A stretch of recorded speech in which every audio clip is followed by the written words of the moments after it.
Genesis 1, verse 5. Kai ekalesin ha theos taphos hemeron, kai taskatas ekalesin nukta. Kai egeneta hespera kai egeneta proi hemera mia. We'll start with this first verb here, ekalesin, which is third singular aorist active indicative. It's also repeated down here. The subject is ha theos, and this is from kaleo. Very familiar verb. God is calling or naming. So having created the light and the darkness and separated them, he is now calling or naming. That's a divine privilege of naming things. And so you have a double accusative as the object of this verb of calling. Both of these are accusative. So what is he calling? He's calling the light.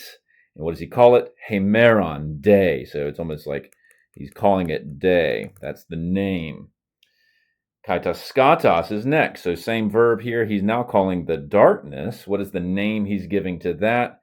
Nukta, once again in the accusative from nukes, night. He is calling the darkness night. So that is a big act of God's creative privilege, calling the light day and the darkness light. And then, as we've seen previously, creation responds in a certain sense with a repetition of egeneta. That again is the third singular aorist middle indicative from ginomai. And this nicely reflects the underlying Hebrew, which is using two verbs of to be, vayehi and vayehi. And so hespera, that is evening. It became evening, and then it became morning. Proi is morning. So there was night, there was morning. Hemera mia, a nice correspondence here. You have a nominative singular feminine of hemera and nominative singular feminine of mia. This is actually haste, the number one, the first day.